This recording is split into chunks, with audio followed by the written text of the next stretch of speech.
いやー、ホディンキのフォトリポートが好きで結構見ちゃうんすよね。どうも僕です。それでそのフォトリポートなんですけどね、いろんなイベントでその会場に集まっている人たちのリストショットを紹介するっていうものなんです。これがまあ見ていて超楽しいわけで、何がいいって現に時計を使っている様子が見られるっていうのがたまらないんですよね。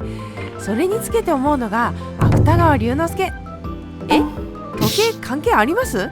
いや、これね、ちゃんと関係あるんですよ。というのも、芥川龍之介の作品に種々の言葉っていうのがあるんですけど、その中にこんな一節があります。文章の中にある言葉は辞書の中にある時よりも美しさを加えていなければならぬ。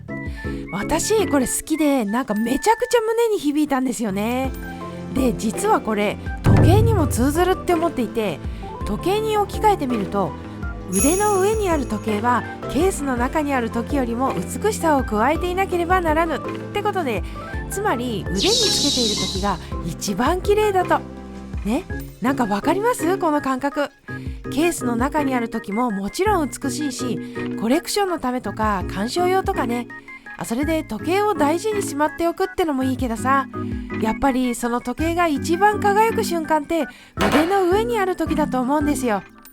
実際にその人のファッションの一部として、時を刻む道具としてそこに存在している時が時計にとって最高の瞬間じゃないかなって。ということを踏まえてになるんですが、イベントに出席している人っておしゃれかつ時計好きな人が多いじゃないですか。そういう人たちが現にファッションの一部として腕時計をつけている姿がめちゃくちゃかっこいいですよね。時計も輝いてますわ。だし、なんだかんだいろいろ参考になるんじゃないかと思うんです。ファッションと時計の組み合わせとか見え方みたいなものが。だから見ていて楽しいんですよね。まあとりあえず前置きはこのくらいにして、ここからはフォトリポートで気になったモデルの話をダラダラとしようかと。じゃあまず1本目ですが、カルティエのサントス・カルティエ。まあ最初からベタなやつ言っちゃいますわで、サントスなんですけど、パリのファッションショーの時に写真に写ってたんです。カラフルなポロシャツにサントスを合わせてたんですけど、それがなんかパリの雰囲気にめちゃくちゃ合ってた。そりゃまあもともとルーツがフランスにあるから当たり前かもしれないけど、日常の中で見るよりもそういうシチュエーションだとよりよく見える感じがしますね。いやー、やっぱりいいねサントス。それからピッティモモでもつけている人がいて、これもかっこよかったですね。そっちはジャケットに合わせてまして、サントスってカジュアルにもビジカジにも合うし、汎用性が高いっていうところも魅力の一つですね。というか散々ここでもおすすめしてきたわけで、すごい今更感は否めませんけれども、改めていい時計だと思いましたね。それから次に2本目ですが、ロレックスのサブマリーナ。すんません、ベタなやつばっかでいやでもね、これは正直ちょっと私の中での発見だったんですよ。私はこれまでロレックスだと断然エクワン派だったんです。というのも、エクワンってシンプルでコンパクトで汎用性が高くてとにかく使いやすいっていうのが私の中でのエクワンのイメージだったんですよね。もう迷ったらエクワンみたいな、そういう意味ではサントスにすごく通ずるところはありますね。余談ですけど。なんですけど、記事の写真を見てたらサブマリーナーもいいなってどんどん惹かれちゃってる自分がいるんですよ。いや、もちろん前からある程度推しはしていたんですけど、なんというかこうさらに気になる存在になっちゃってるんです。で、写真見てて思ったのが、サブマリーナーを腕につけているとファッションに男臭さというかタフさみたいなものが加わってめちゃくちゃいい感じに見えるんですよ。サブマリーナーってデザインに特徴はあるんですけど、そこまで装飾的ではないし、ダイバーズウォッチ特有の武骨な感じがあって、全体のファッションを引き締めてるというか洗練された印象に見えるんですよね。ああいうゴツッとした時計を普段使いでさらっとつけこなしてるのを見ると、なんか大人だなって感じがしてかなり良かったですね。これはね、ちょっと欲しくなっちゃってます、本気で。私に男らしさはいらないか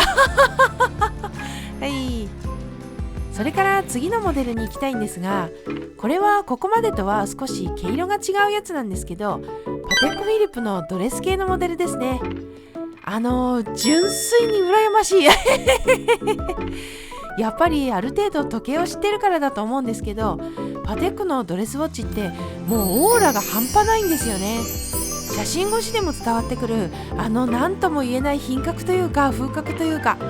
最近でラグスポブームでノーチラスとかアクアノートが圧倒的な人気でなかなか手に入らない状況が続いてますけど、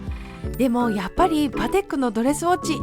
いいよね。しかもちょっと小さめなやつ、あれをさらっと付けこなしている人を見ると本当に上品だなって感じるんですよ。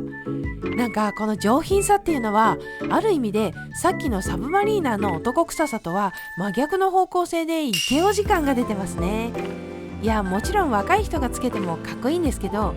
やっぱり人生経験を積んだ大人の男性が何気なくパテックのドレスウォッチを腕にしてる姿ってもうこなれ感が半端ないって心の底から思っちゃうんですよね。いつか私もさらっとパテックのドレスウォッチをつけられるような大人になりたいなーなんて、そんな風に思わせてくれる素敵なモデルが多かったですね。これはもう純粋に憧れです。はい。で、最後、これ時計ではないんですけど、すごく気になったものがあって、バンクリーフ&アーペルのアルハンブラのブレスレット。って思いました？いや、そうなんですよ。まさか時計のレポートでバンクリの話になるとはって感じなんですけどいや、これですね、イベントでつけてる方がいらっしゃったんですよね。もちろん男性ですよ。男性の方がアルハンブラのブレスレットをつけてるのを見て、おおって、いや、正直男性がこれをつけるのはありなのかっていうのがものすごく気になっちゃって、いや、女子にバンクリ人気なのはわかるんですけど、このブレスレットデザインがフェミニンじゃないですか。最近バンクリ男子といえばいいのかわからないんですが、そういう人をネット上で見かけることが増えてきて、果たしてアルハンブラが男性の腕に成立しているのかは気にはなりますね。いや、何つけたっていいとは思いますけどね。はい。まあそんな感じで、今回は私がホディンキーのフォトリポートで気になった時計たちについてダラダラと語ってみたんですけど、なんかさ、写真見てたらこういうイベント行ってみたいっていう気持ちになっちゃいましたね。いや、実際はなかなかいろんな意味で行くのは難しいんですけど、唯一と言っていいかもしれませんが、2年前のパテックフィリップのエキシビションに行きましたけど、めちゃくちゃ楽しかったですしね。もう目の前にずらっと並んだ時計たちを見てるだけで時間が経つのを忘れるくらい興奮しましたもん。そういう体験をまたいつかしてみたいなって思いますね。しかしまあこういうリアルなリストショットを見ると、その時計の気づけなかった魅力を発見できて欲しくなっちゃいますよね。いやー、お金がいくらあっても足りませんわいや、とはいえやっぱり実際に人が時計をファッションにどう落とし込んでるのかっていうのはすごく参考になると思うんですよね。特にこれから時計を買おうと思ってる方とか、自分の持ってる時計をどうコーディネートしようかなって悩んでる方にとってはめちゃくちゃヒントになるはずです。なのでもしよかったらホディンキーのフォトリポートぜひ一度チェックしてみてください。お気に入りの一本が見つかるかもしれませんし、新しい発見があるかもしれませんよ。はい、というわけで最後までお付き合いいただきありがとうございました。それではまた次回の動画でお会いしましょう。あったかくして寝ろよ。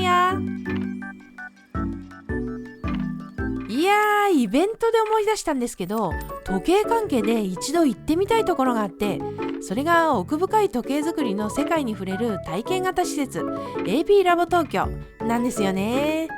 オーデマピゲが世界初となる体験型施設 AP ラボ東京を東京原宿にオープン。ゲームを通じてウォッチメイキングの世界が学べるユニークな施設は時計愛好家だけでなくビギナーにもおすすめだなんて書いてありますけど、めちゃくちゃ気になってます。いや、実は一回予約してみようかなと思って公式を見てみたんですけど、全くもって予約できず、すごく人気らしいですね。